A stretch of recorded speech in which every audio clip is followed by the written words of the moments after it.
परमेश्वर के वचनों से जब हम सीखते हैं कि हमें परमेश्वर ने एक जिम्मेदारी को सौंपा गया है कि हम प्रार्थना करें, ठीक है, प्रार्थना करें, तो परमेश्वर चाहता है कि हम प्रार्थना कर सके, हम लोग प्रार्थना हम करें, क्योंकि परमेश्वर हमसे अपेक्षा करता है कि हम जब प्रार्थना करेंगे तो क्या क्या होगा और कैसे होगा, उसके बारे में आज हम लोग सीखेंगे। तो बाइबल में दूसरे इतिहास उसका 7वें अध्याय का 14वें आयत को जब हम पढ़ते हैं तो वहां पर प्रार्थना के बारे में प्रभु यीशु मसीह क्या बात, परमेश्वर क्या सिखाते हैं, उस बात को हम लोग पढ़ेंगे। यहाँ पर दूसरे इतिहास 7 का 14 में क्या लिखा है? 14वें यदि मेरे खिलाफ दीन होकर प्रार्थना करे और मेरे दर्शन की खोजी होकर अपनी बुरी चाल से फिरे, तो मैं स्वर्ग में से सुनकर उनका पाप क्षमा करूंगा और उनके देश को जीवदाता करूंगा। यहाँ पर हम जब प्रार्थना के बारे में पिछले शनिवार को सीखा था, तो परमेश्वर की प्रजा जो है, ठीक है, परमेश्वर चाहता है कि मेरी प्रजा, ठीक है, परमेश्वर चाहता है कि यदि मेरी प्रजा के लोग, तो परमेश्वर की प्रजा, यदि हम परमेश्वर की प्रजा है, आप यदि विश्वास करते हैं कि मैं परमेश्वर की प्रजा हूं, मैं परमेश्वर की लोग हूं, मैं परमेश्वर की व्यक्ति हूं, यदि आप ये विश्वास करते, ये मानते हैं कि मैं परमेश्वर का व्यक्ति हूं, तो परमेश्वर के व्यक्ति होने के नाते, परमेश्वर की प्रजा होने के नाते परमेश्वर हमसे यह अपेक्षा करता है कि हम क्या करें? प्रार्थना करें। और प्रार्थना कैसे करेंगे? इस प्रकार लिखा है कि जो मेरे कहलाते हैं, मेरी प्रजा के लोग जो मेरे कहलाते हैं, वे कैसे प्रार्थना करें? दीन होकर। सभी बाइबल में ऐसे लिखा है कि दीन होकर प्रार्थना करें। तो परमेश्वर की प्रजा के लोग यदि दीन होकर प्रार्थना करेंगे, और दूसरी बात क्या है? मेरे दर्शन के खोजी होना। तो यहाँ पर पहली बात हम देखते हैं कि हमें दीन होकर प्रार्थना करना है। दूसरी बात है कि परमेश्वर के दर्शन की खोजी बनना, और तीसरी बात है कि अपनी बुरी चाल से फिरे। तो यहाँ पर तीन बातों को हम यहाँ पर पढ़ते हैं कि परमेश्वर की प्रजा के लोग जो परमेश्वर के कहलाते हैं, वे दीन होकर प्रार्थना करें और परमेश्वर के दर्शन की खोजी होकर अपनी बुरी चाल से फिरे।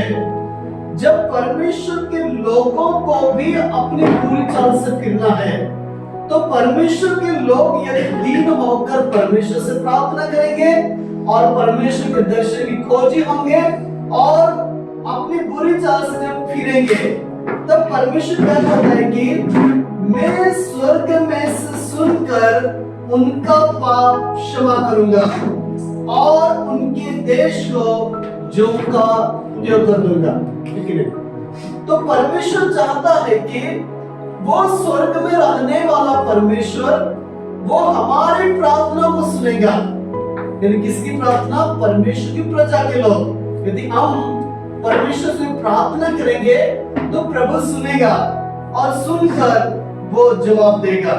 इसलिए आज मैं आपको ये बात समझना चाहता हूं कि हम परमेश्वर की प्रजा के लोग हैं और हमारी प्रार्थना को सुनने वाला परमेश्वर है, तो हमें क्या करना चाहिए? प्रार्थना करना चाहिए, प्रार्थना करना चाहिए। यदि हमें पिछले बार भी सीखा था कि हमारा परमेश्वर हमारी प्रार्थना को सुनता है, तो हमें परमेश्वर से यदि हम प्रार्थना नहीं करेंगे तो वो हमारी बहुत बड़ी एक भूल है। इसलिए हमें प्रार्थना करना है परमेश्वर से। और हमें बहुत बार हम इस प्रकार से प्रार्थना के विषयों को लेकर हम बहुत बार इस प्रकार से प्रार्थना करते हैं, हमारे लिए, अपने खुद के लिए, अपने बच्चों के लिए भी प्रार्थना, अपने आशीषों के लिए भी प्रार्थना। बहुत बार हमने अपने लिए प्रार्थना बहुत बार कर लिया होगा, लेकिन बाइबल में जब हम देखते हैं तो यहाँ पर प्रभु यीशु मसीह एक बात सिखाते हैं कि हमें कैसे हमें प्रार्थना करना चाहिए, क्या प्रार्थना हमें करना चाहिए। तो उसके बारे में प्रभु यीशु सिखाते हैं, जो मत्ती उसका 6 का 10वें आयत में लिखा गया है। क्या लिखा है, पढ़ेंगे हम एक साथ। तेरा राज्य आए, तेरी इच्छा जैसे स्वर्ग में पूरी होती है वैसे पृथ्वी पर भी हो। हमें क्या प्रार्थना करना चाहिए कि यहाँ पर हम देखते हैं कि तेरा राज्य आए। तेरा राज्य मतलब किसका राज्य आए? परमेश्वर का राज्य आए। तो परमेश्वर का राज्य इस पृथ्वी पर आए। तो परमेश्वर चाहता है कि स्वर्ग में परमेश्वर की इच्छा पूरी होती है और स्वर्ग में परमेश्वर है, उसकी इच्छा पृथ्वी पर भी पूरी हो। तो इस पृथ्वी पर परमेश्वर का राज्य लेकर आने की जिम्मेदारी किसकी है? हमारी है। हम सबकी जिम्मेदारी है, क्योंकि हम परमेश्वर की प्रजा के लोग हैं। तो परमेश्वर के प्रजा के लोग हैं, तो हमें दीन होकर परमेश्वर दर्शन की खोजी होकर हमें परमेश्वर से पुकारना है, प्रार्थना करना है। तो परमेश्वर चाहता है कि उसके राज्य को हम पृथ्वी पर लाए। परमेश्वर के राज्य को हम पृथ्वी पर लाए। परमेश्वर चाहता है कि ये सारी पृथ्वी, हबक्कुक उसका 2 का 14वें आयत के हिसाब से परमेश्वर चाहता है कि समुद्र जैसे पानी से भरा हुआ है, वैसे सारी पृथ्वी परमेश्वर की महिमा के ज्ञान से भर जाए। तो ये पृथ्वी में हम है, तो हमारी जिम्मेदारी क्या है कि हम परमेश्वर से प्रार्थना करें और प्रार्थना के साथ हम उसका राज्य को इस पृथ्वी पर लाए। इस पृथ्वी में परमेश्वर के राज्य को लाने के लिए हमें एक जिम्मेदारी सौंपी गई है कि हम जाकर लोगों को सुसमाचार प्रचार करें। ठीक है, तो हम परमेश्वर के राज्य को लाने के लिए हम सुसमाचार की हम घोषणा को करें। तो यहाँ पर एक बात इस प्रकार से लिखा है कि मत्ती उसका 6 का 31 से लेकर 33 आयत तक जब पढ़ते हैं, वहां पर इस प्रकार से लिखा है, पढ़ेंगे। इसलिए चिंता करके यह न बनाना कि हम क्या खाएंगे या क्या पिएंगे या कपड़े पहनेंगे, क्योंकि अन्य शब्दी इन सब वस्तुओं की खोज में रहते हैं और तुम्हारा स्वर्गीय पिता जानता है कि तुम्हें ये सब वस्तुएं चाहिए। इसलिए पहले तुम परमेश्वर के राज्य और धार्मिकता की खोज करो, तो ये सब वस्तुएं तुम्हें मिल जाएगी। जब यहाँ पर हम पढ़ते हैं तो इस प्रकार से लिखा है कि दुनिया के लोग, संसार की रीति पर चलने वाले लोग भी बहुत सारे दुनिया के धन दौलत के लिए वे भी दुआ करते हैं, वो भी मांगते हैं, वो खोज करते हैं, मेहनत करते हैं, और इस प्रकार से वो लोग भी ये दुनिया की चीजों को पाने के लिए इस प्रकार से वो करते हैं। तो लेकिन प्रभु यीशु मसीह ने क्या बोला कि सबसे पहले तुम परमेश्वर के राज्य और उसकी धार्मिकता की खोज करो, तो ये सब वस्तु तुम्हें मिल जाएगी। कौन सी वस्तु? जो दुनिया के लोग खोजते हैं, ढूंढते हैं, वो सारी चीजों को परमेश्वर पूरा करेगा। इसलिए हमें क्या करना है कि सबसे पहले परमेश्वर के राज्य की खोज करना है। आज हम सबके गांव में, हमारे तालुका में, हमारे जिलाओं में परमेश्वर का राज्य आने के लिए हमें खोज करना है। परमेश्वर राज्य लाने के लिए हमें मेहनत करना होगा। इसलिए हमें दुनिया में जिस प्रकार से अन्य जाति लोग जो सब वस्तुओं की खोज करते हैं, इस प्रकार से नहीं, लेकिन सबसे पहले हम परमेश्वर के राज्य को खोजें। इस पृथ्वी में परमेश्वर के राज्य को लाना है, तो हमें परमेश्वर के राज्य की स्थापना हम कर सकते हैं, क्योंकि परमेश्वर हमें एक बहुत बड़ा एक आदेश को दिया गया है कि जाओ और जाकर क्या करो? सुसमाचार प्रचार करो, चेले तैयार करो। ये प्रभु यीशु मसीह हमें इस आदेश को हमें दिया गया है, तो हमें इस प्रकार से इस कार्य को हमें करना चाहिए। तो हमें सबसे पहली बात हम देखेंगे कि हमारे देश में बहुत सारे लोग हैं, बहुत सारे देश पाए जाते हैं। हमारे भारत देश के अगल बगल में बहुत सारे ऐसे दूसरे देश भी पाए जाते हैं। तो उन लोगों के लिए भी हमें दुआ करना चाहिए, क्योंकि हम परमेश्वर की प्रजा के लोग हैं। हम दिन होकर प्रार्थना करेंगे तो हमारा परमेश्वर हमारी प्रार्थना को सुनेगा और हमारे देश के अगल बगल में जो दूसरे देश है वे देशों की शांति के लिए हमें दुआ करना चाहिए। क्योंकि हम बाइबल में दानियल की किताब के अंदर जब पढ़ते हैं तो दानियल यरूशलेम की शांति के लिए वो प्रार्थना करता था। इसलिए दानियल क्या करता था कि यरूशलेम की ओर वो खिड़की खोल देता था और परमेश्वर से दुआ करता था, हाथ उठाकर दुआ करता था कि प्रभु ये यरूशलेम में शांति बनी रहे। तो इसी प्रकार से हमें भी क्या करना चाहिए कि हमारे देश के चारों ओर जो दूसरे देश है उनकी वजह से हम दुआ करना चाहिए। जैसे पाकिस्तान हो गया, चाइना हो गया, ये सारे देश जो हमारे अगल बगल में है तो उन देशों के लिए हमें प्रार्थना करना चाहिए।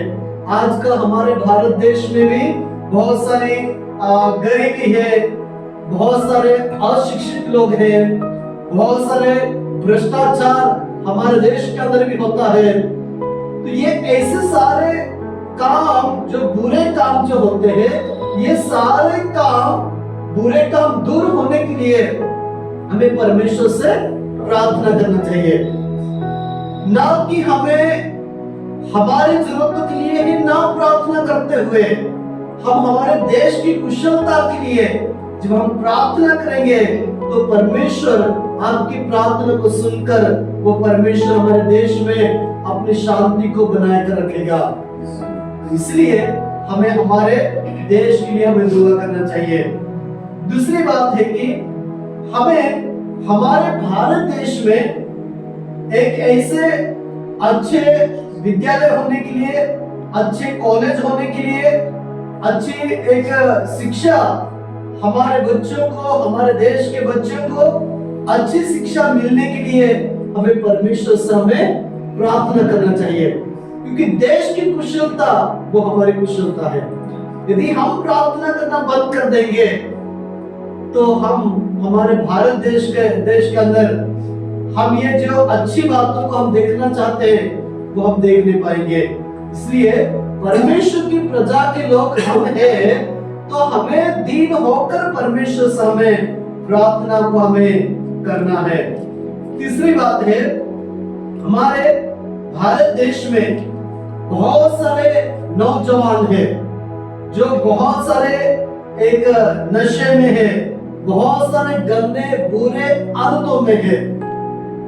हमारा देश बहुत अच्छा देश है, लेकिन हमारे देश के अंदर बहुत सारे ऐसे नौजवान हैं जो नशे की लत में है, बहुत सारे बुराई में फंसे हुए हैं। उनके लिए कौन दुआ करना चाहिए? हमें दुआ करना चाहिए, हमें परमेश्वर से प्रार्थना करना चाहिए। यदि आपके हमारे इस देश के नौजवानों की जिंदगी को बदलते हुए देखना है तो हमारी जिम्मेदारी बनती है कि हम हमारे देश के ऐसे नौजवानों के लिए हम दुआ करें जो नशे में पड़े हैं, जो ऐसे नशा कर रहे हैं, बहुत सारे गंदे काम में फंसे हुए हैं। ऐसी हालतों में जो है परमेश्वर नहीं चाहता कि वे ऐसी नशा करके वे अपनी जिंदगी को बर्बाद कर ले। परमेश्वर चाहता है कि सबका उद्धार हो और सबको मन फिराव का अवसर मिले। तो परमेश्वर सबको मन फिराव का अवसर मिलने के लिए परमेश्वर इच्छा रखता है। तो हमें जिम्मेदारी दिया गया है कि हम प्रार्थना करें और हमें एक अच्छी खबर उनको हम सुनाए। तो ये परमेश्वर हमसे अपेक्षा करता है कि हमारे देश के बच्चों के लिए हम दुआ करें जो नशे में है, उनके लिए दुआ करें। और साथ साथ में जो हमारे भारत देश में बहुत सारे इस प्रकार से परमेश्वर के दास या तो परमेश्वर की कलीसिया जो सताव से होकर गुजर रही है, जो सताव में से जा रही है। आज भी बहुत सारे परमेश्वर के सेवकाई करने लोग परेशानी को उठा रहे हैं, उनके परिवारों के लिए, उनके दुखों में जो दुख में जो पड़े हुए हैं, जो सताव के कारण दुख पड़ रहा है।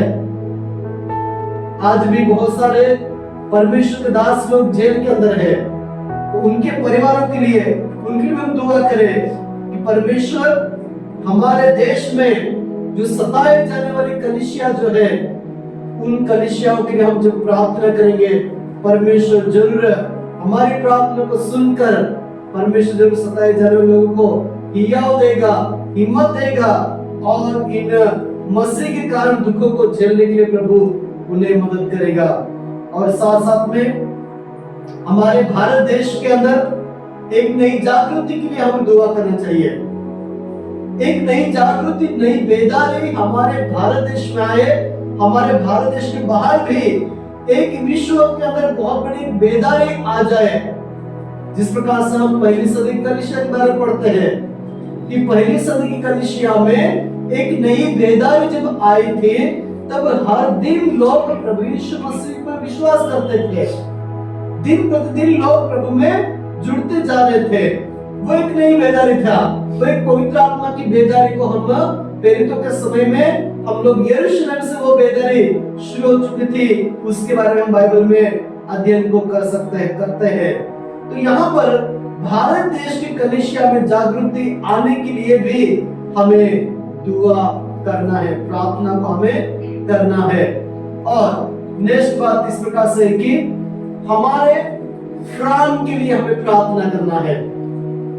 जो आपके मित्र लोग हैं, जो आपके मित्र है, आपके रिश्तेदार है, आपके सहकर्मी है, आपके पड़ोसी है, उनके लिए भी हमें दुआ करना चाहिए। हम उनके लिए क्या दुआ करना चाहिए?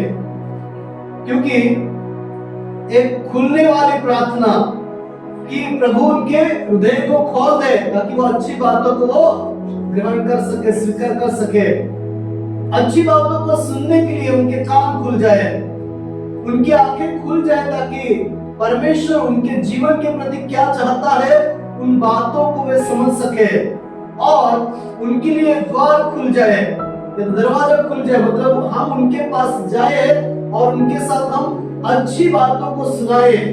जो नशे में पड़े हुए हैं उनको परमेश्वर उनके कानों को खोल दे, उनके हृदय को खोल दे, उनकी आंखों को खोल दे और उनके लिए द्वार खोल दे ताकि हम उनके पास पहुंच सके और उनके लिए स्वर्ग खुल जाए, आसमान खुल जाए ताकि वे लोग परमेश्वर की स्वर्गीय पिता की इच्छा को समझ सके। इसलिए हमें जाकर उनको उनके लिए हमें रास्ता खुलने के लिए एक खुलने वाली प्रार्थना हमें करना चाहिए। तो परमेश्वर इस प्रकार से चाहता है कि हम लोगों के लिए हम दुआ करें।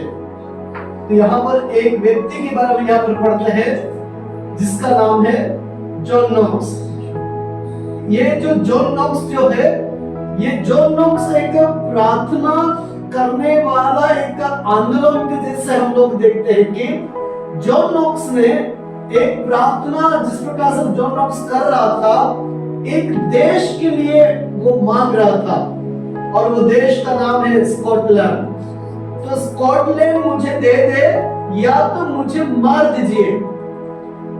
ये व्यक्ति ने, जॉन नॉक्स ने परमेश्वर से ऐसे प्रार्थना किया कि प्रभु मुझे ये स्कॉटलैंड मुझे दे दे, नहीं तो मुझे मार दीजिए।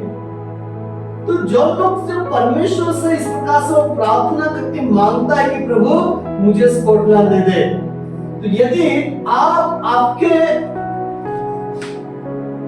रिश्तेदारों के लिए, आपके जो फ्रेंड, आपके जो सहकर्मी, उनके लिए जो आप जो नशे में है, जो बहुत बड़े बुरे आदतों में है, यदि उनके लिए आप यदि दुआ करोगे और प्रभु से मांगोगे तो जरूर हमारे स्वर्गीय पिता परमेश्वर जो हमारे प्रार्थना को सुनकर वो जवाब देगा। इस प्रकार से जॉन नॉक्स जैसे प्रार्थना करने वाला व्यक्ति था और एक देश को वो मांग रहा था, उसी प्रकार से हमें परमेश्वर से एक प्रार्थना करना चाहिए। और हम आगे जब हम देखते हैं बाइबल के अंदर यहोशू की किताब उसका 14वें अध्याय का 12वीं आयत को जब हम पढ़ते हैं, वहां पर कालेब की प्रार्थना को जब हम पढ़ते हैं, कालेब परमेश्वर से प्रार्थना करता था और कालेब ने परमेश्वर से क्या प्रार्थना किया और क्या मांगा। तो ये कालेब इस प्रकार से बोलता है कि प्रभु ये पहाड़ मुझे दे दे, कालेब जो परमेश्वर से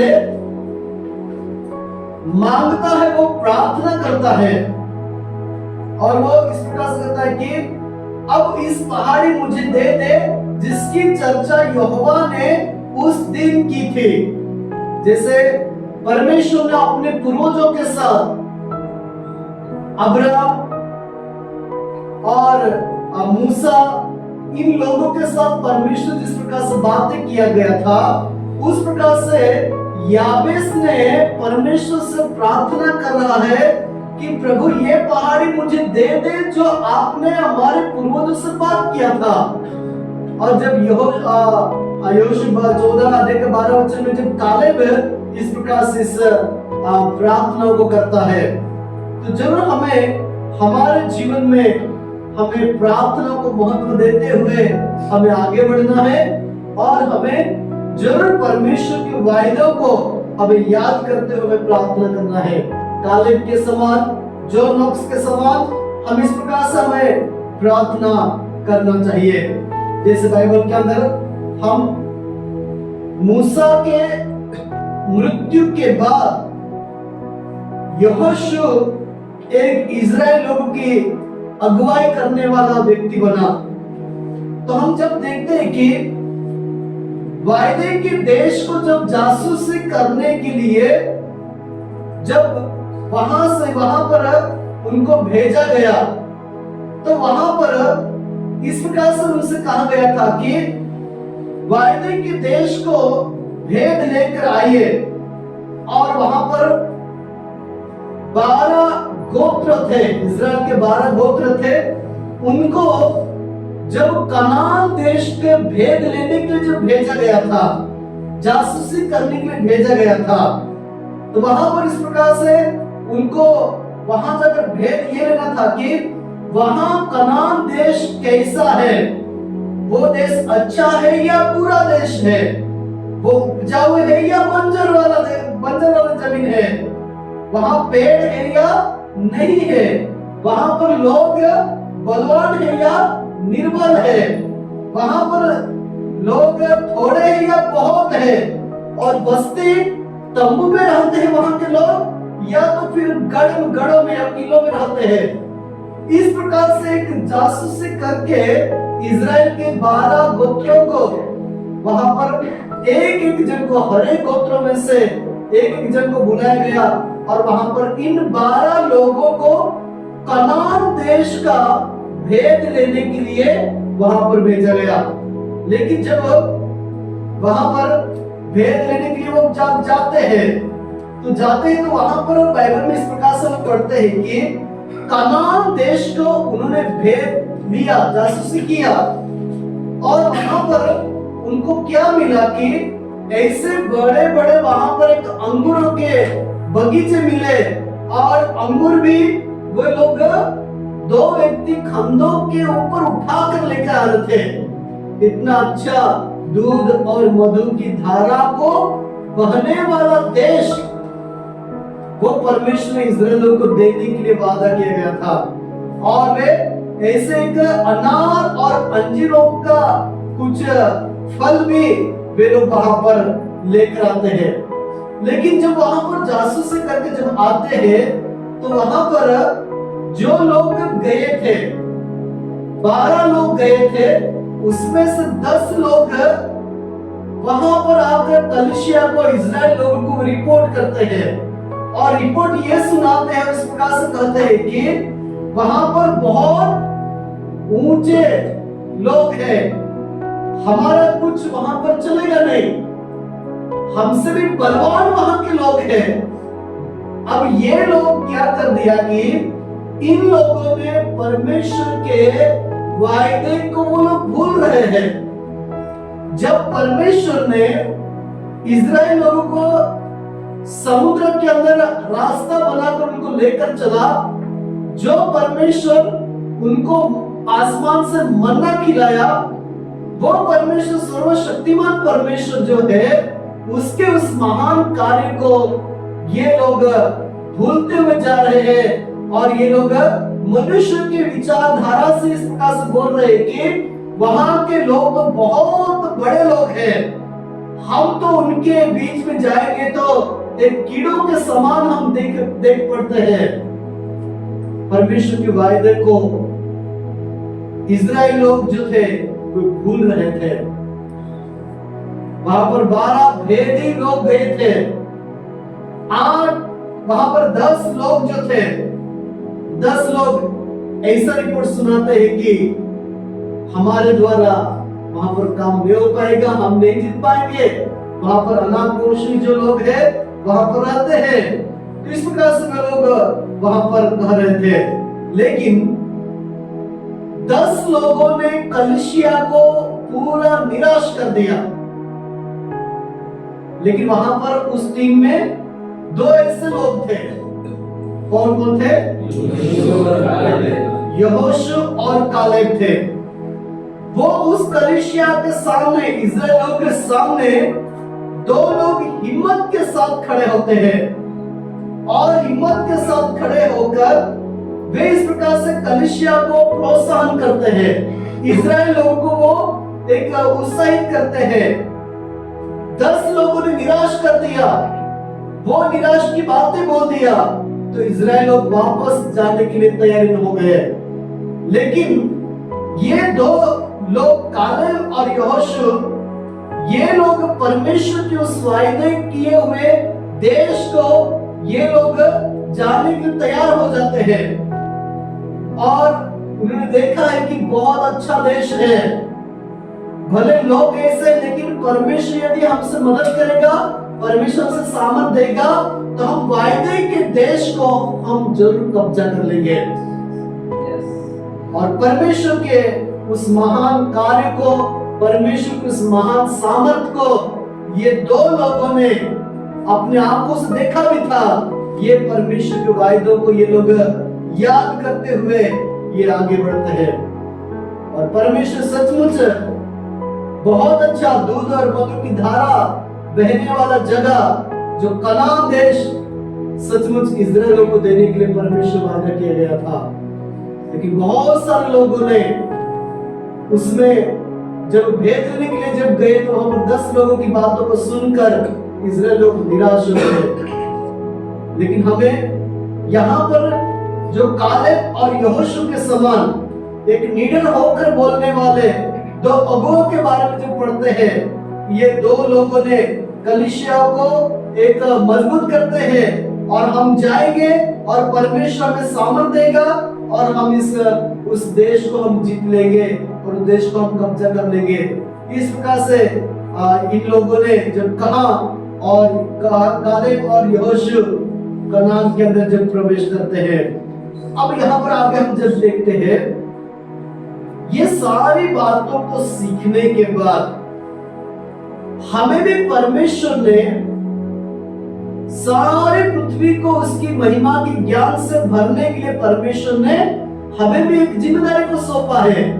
अभी हमने पढ़ा था, मेरी प्रजा के लोग जो मेरे कहलाते हैं दीन होकर और परमेश्वर के दर्शन की खोजी होकर बुरी चाल से फिरे तो मैं उनके देश को झोंका क्यों कर दूंगा। तो ये परमेश्वर का वायदा है कि परमेश्वर चाहता है कि हमारे देश के अंदर से बुराई जो है वो बुराई दूर हो जाए, हमारे देश में एक अच्छा एक देश बन जाए। इसलिए हमारी जिम्मेदारी बनती है कि हम अपने देश के लिए हम दुआ करें, प्रार्थना करें और हमें भी हमारे जिलाओं की स्थिति को हमें जानना चाहिए। जैसे कि बाइबल के अंदर भी जब हम देखते हैं कि परमेश्वर चाहता है कि हम उसकी महिमा के ज्ञान से भरे, तो यहाँ पर हम जिस जिला में, जिस तालुका में रहते हैं, तो वहां पर हमारी स्थिति, जिला की स्थिति को भी हमें समझना चाहिए। जैसे बाइबल के अंदर पौलुस नाम का व्यक्ति जो था, पौल प्रेरित जो था, हम पौलुस के बारे में सब लोग जानते हैं। उन्होंने 15 सालों तक 15 साल उसने जो सेवकाई किया और 15 सालों में पौलुस जब सेवकाई करता है और वो इस प्रकार से सेवकाई करने के बाद वो इस प्रकार से कहता है कि मेरे लिए अब कोई जगह बाकी नहीं है। और वो 2.5 करोड़ लोगों को उसने सुसमाचार सुनाया गया था। 2.5 करोड़ लोगों ने वो सुसमाचार को सुनाया गया। तो पौलुस भी एक इंसान था, लेकिन अपने जीवन में एक लक्ष्य बनाया। जहां जहां मसीह का नाम नहीं लिया गया, वहां वहां पर सुसमाचार प्रचार करना, कलीसिया की स्थापना करना, ये पौलुस ने अपने जीवन के लक्ष्य को बनाया था। और इसलिए वो आखिर में कहता है कि अब मेरे लिए कोई जगह बाकी नहीं है। तो इसी प्रकार से हमें भी अपने जिला में, अपने गांव में, अपने तालुका में कितने गांव जहां पर सुसमाचार नहीं पहुंचा है और लोग बुरे आदतों में फंसे हैं, हमें जरूर उन लोगों तक हमें सुसमाचार हमें लेकर जाना चाहिए। और परमेश्वर, एक बात हम देखते हैं कि यहेजकेल उसका 22 अध्याय का 30 वचन में परमेश्वर कैसे मनुष्य को परमेश्वर देख रहा है, उसके बारे में यहेजकेल 22 का 30 वचन एक साथ पढ़ेंगे। मैंने उनमें ऐसा मनुष्य ढूंढना चाहा जो बाड़े को सुधारे और देश के निमित्त नाके में मेरे सामने ऐसा खड़ा हो कि मुझे उसको नाश न करना पड़े, परंतु ऐसा कोई न मिला। इस वचन को थोड़े हम ध्यान से जब देखेंगे, यहाँ पर परमेश्वर क्या देख रहा है। इस पृथ्वी में परमेश्वर ऐसे लोगों की तलाश कर रहा है। लिखा है कि मैं ऐसा मनुष्य, उनमें ऐसा मनुष्य ढूंढना चाहा जो बाड़े को सुधारे, ठीक है, और देश के निमित्त नाके में मेरे सामने ऐसा खड़ा हो कि मुझे उनका नाश न करना पड़े, परंतु ऐसा कोई न मिला। हम सब जानते हैं कि परमेश्वर ऐसे मनुष्य को देख रहा है जो देश, राज्य, लोग नाश हो रहे हैं, उनके प्रति एक जिम्मेदारी लेकर परमेश्वर सन्मुख में बैठने वाला व्यक्ति, दुआ करने वाला व्यक्ति, जैसे कि हम लोग सदोम और गोमोरा को एक बार देखते हैं। सदोम गोमोरा को परमेश्वर नाश करना ठान लिया था। तो वहां पर अब्राम जो था, अब्राम जब परमेश्वर से इस प्रकार से बोलता है कि प्रभु, यदि 50 विश्वासी वहां पर होंगे तो क्या तू नाश करेगा? तो परमेश्वर बोलता कि नहीं। फिर आगे जाकर परमेश्वर, अब्राम इस प्रकार से बोलता है कि 45 रहेंगे तो प्रभु बोलता है कि नहीं। फिर आगे जाकर ये बोलता है प्रभु 40 लोग वहां पर रहेंगे तो, जो आपको विश्वास करते हैं, आपकी सेवा करते हैं, आपसे प्रार्थना करने वाले व्यक्ति ऐसे होंगे तो परमेश्वर बोलता है कि नहीं, ऐसे लोग होंगे तो भी, इतने होंगे तो भी मैं नाश नहीं करूंगा। 30, 20, 10 तक वहां पर आया, लेकिन ऐसा कोई नहीं मिला। इसलिए ऐसा कोई ना मिलने की वजह से परमेश्वर ने सदोम और गोमोरा में जो पाप इतना बढ़ चुका था, इसलिए परमेश्वर ने उस देश को, उस सदोम और गोमोरा को, उस देश को परमेश्वर ने नाश कर दिया। तो यहाँ पर हम परमेश्वर ये देख रहे, ये कहता है कि मैं ऐसे मनुष्य को ढूंढ रहा हूं जो बाड़े को सुधारे और देश के निमित्त नाके में मेरे सामने ऐसा खड़ा हो। यानी परमेश्वर से मध्यस्थी करने वाले, परमेश्वर के साथ, परमेश्वर और मनुष्य के लिए हम परमेश्वर के सामने मध्यस्थी करने वाले व्यक्ति बन जाए। यदि हम परमेश्वर से हमारे देश के निमित्त, हमारे लोगों के प्रति, हमारे देश के लिए जो इस प्रकार से हम दुआ करेंगे, प्रार्थना करेंगे, तो परमेश्वर ने जिस प्रकार से नाश करने का ठाना हो, लेकिन हम यदि मध्यस्थता करते हैं, हमारी प्रार्थना को परमेश्वर सुनकर परमेश्वर वहां पर नाश नहीं करेगा। एक उदाहरण देता हूं मैं, निनवे नगर को एक नाश करने के लिए वहां पर जब परमेश्वर ठान लिया, तो वहां पर योना को परमेश्वर निनिवे में भेजता है। और निनिवे में जाकर योना ने जब जाकर प्रचार किया, लंबी स्टोरी है लेकिन मैं आपको बताता हूं कि योना ने निनिवे में जाकर जब प्रचार कर लिया, तो निनिवे के लोग, राजा से लेकर प्रजा तक सभी लोगों ने वहां पर मन फिराया, पश्चाताप किया और परमेश्वर ने अपने विचार को बदल दिया। निनिवे नगर जो नाश होने वाला था वो नाश नहीं हुआ। परमेश्वर ने निनिवे के लोगों के ऊपर दया दिखाया। तो उसी प्रकार से हमें भी परमेश्वर जिम्मेदारी दिया गया है कि हम परमेश्वर से प्रार्थना करें और हमारे देश में जो बुराई में फंसे हुए लोग हैं उनको हम अच्छे सच्चाई के मार्ग को हम दिखाएं, ताकि लोग सच्चाई के मार्ग को जान सके और वे भी एक परमेश्वर में विश्वास करें और उनका उद्धार हो जाए। तो ऐसे व्यक्ति को परमेश्वर ढूंढ रहा है।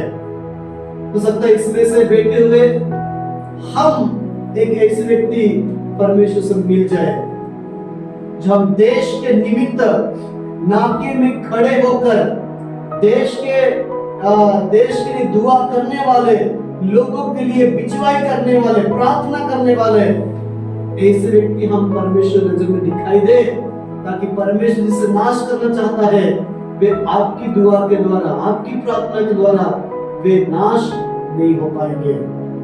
तो परमेश्वर इन वचनों के द्वारा परमेश्वर हमें आशीष करे और हमारी जिम्मेदारी को हमने सीखा है कि हमारी मेन जिम्मेदारी परमेश्वर ने दिया है कि हम परमेश्वर इस व्यक्ति को ढूंढ रहा है जो उनके देश के निमित्त नाके में खड़े होकर परमेश्वर से मध्यस्थ करने वाला व्यक्ति बने।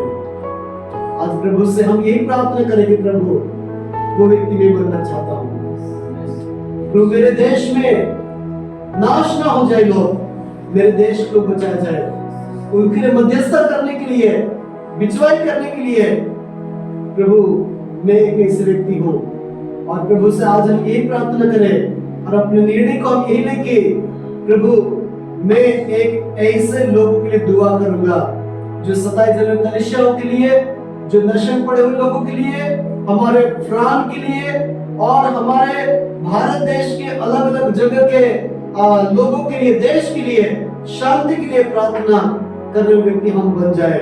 और प्रभु हमारे देश को बहुत ऐसा आशीष करे और हमारे देश में प्रभु का प्यार और बढ़ता जाए और हमारे देश में शांति बनी रहे और हमारा देश परमेश्वर की महिमा के ज्ञान को समझ पाए और हमारे भारत देश, परमेश्वर का राज्य हमारे भारत देश में जरूर आ जाए।